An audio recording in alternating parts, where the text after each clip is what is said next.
سوال کیا گیا ہے کہ شیخ میرے کچھ سوالات ہیں، ان میں سے پہلا سوال یہ ہے کہ جب بچہ پیدا ہوتا ہے تو کیا اس کے کان میں اذان دینی چاہیے یا نہیں؟ جواب یہ ہے کہ عام طور پر ہمارے اپنے معاشرے کے اندر جب بچہ پیدا ہوتا ہے تو داہنے کان میں اذان دی جاتی ہے اور بائیں کان میں یعنی لیفٹ ایئر میں اقامت دی جاتی ہے، اور اسی بنیاد پہ یہ بات بھی مشہور کر دی گئی کہ جو ہے جب بچہ پیدا ہوتا ہے تو اذان اور اقامت ہو گئی اور نماز نہیں ہوئی، اور نماز ہوتی ہے جنازے کی جو بغیر اذان اور بغیر اقامت کے۔ تو بعض مقررین جو ہے بتاتے ہیں کہ دیکھو بھائی، ہماری زندگی اتنی مختصر ہے، اذان اقامت اور اقامت کے بعد نماز قائم ہونے تک کا جو وقفہ ہے، مختصر سا وقفہ ہے، چند سیکنڈز ہیں، اسی طرح ہماری زندگی ہے، کیونکہ ہماری اذان اور اقامت ہو چکی ہمارے پیدا ہونے پر، اور جب نماز پڑھائی جائے گی ہمارے انتقال پر۔ تو یہ دنیا کی بے ثباتی کی ایک مثال دیتے ہیں، لیکن در حقیقت دیکھا جائے تو اذان اور اقامت والی جو روایت ہے، یہ روایت جو صحیح نہیں ہے۔ محدثین نے اس روایت کو بالاتفاق ضعیف کہا ہے، جس میں اقامت کا ذکر آیا، جس میں اذان اور اقامت کا ذکر آیا ہے۔ بیہقی وغیرہ کی روایت ہے جو بالاتفاق تمام محدثین یہ کہتے ہیں کہ یہ روایت اذان اور اقامت والی صحیح نہیں ہے، تو لہٰذا اس پر عمل نہیں کیا جانا چاہیے، اس کو سنت نہیں سمجھنا چاہیے۔ دوسری بات یہ ہے، جو روایت جس کے اندر صرف اذان کی بات آ رہی ہے، تو یہ روایت موجود ہے ابو داود کے اندر اور ترمذی کے اندر، اور ترمذی نے اس کو صحیح کہا ہے اس روایت کو، وہ یہ کہ حضرت ابو رافع جو ہے یہ بیان فرماتے ہیں، حاکم کے اندر بھی روایت موجود ہے، مستدرک حاکم کے اندر بھی، کہ جس میں حضرت ابو رافع فرماتے ہیں کہ رأیت النبی صلی اللہ علیہ وسلم اذن فی اذن الحسن بن علی،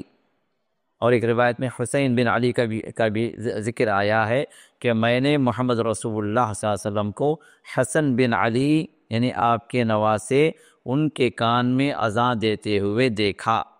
تو اس روایت کو بعض محدثین نے حسن کا درجہ دیا اور بعض محدثین نے اس کو ضعیف کہا۔ علامہ بن باز نے کہا کہ جو ہے یہ جو ہے حسن درجے کی ہے، تو لہٰذا اس پر عمل کیا جا سکتا ہے۔ تو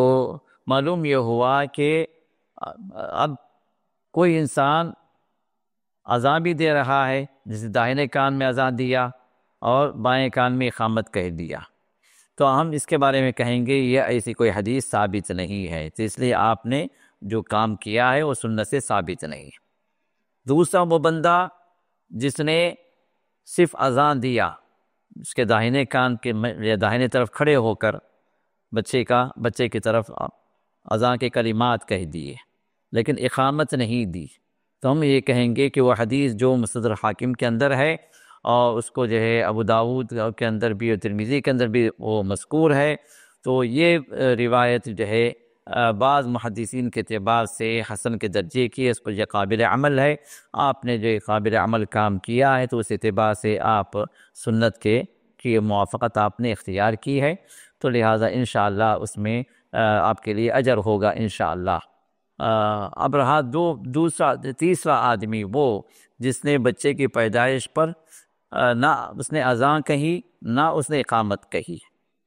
تو ہم اس کے بارے میں کہیں گے کہ آپ نے جو کام کیا ہے وہ اپنے اصل کے اعتبار سے ہے، کیونکہ ان کے اذان کی اقامت کی جو روایت ہے وہ تو بالاتفاق جو ضعیف ہے، ناقابل عمل ہے، اور اذان کی جو روایت ہے بعض محدثین کے پاس وہ بھی جو ناقابل عمل ہے، کیونکہ بعض محدثین نے اس کو ضعیف کہا ہے۔ تو اس اعتبار سے اگر آپ نے نہ اقامت کہی ہے، نہ اذان کہی ہے، نہ اقامت کہی ہے، تو اس میں کوئی حرج کی بات نہیں ہے، کیونکہ کسی بھی صحیح آتھینٹک روایت سے یہ جو ہے جس پر تمام محدثین متفق ہوں، ویسی کوئی حدیث اس معاملے میں موجود نہیں ہے، تو اس لہٰذا آپ نے نہ اذان دی نہ اقامت دی، اس میں کوئی حرج کی بات نہیں۔ تو یہ تینوں چیزیں جو ہے جو شخص کر سکتا ہے وہ میں نے آپ کے سامنے رکھ دی۔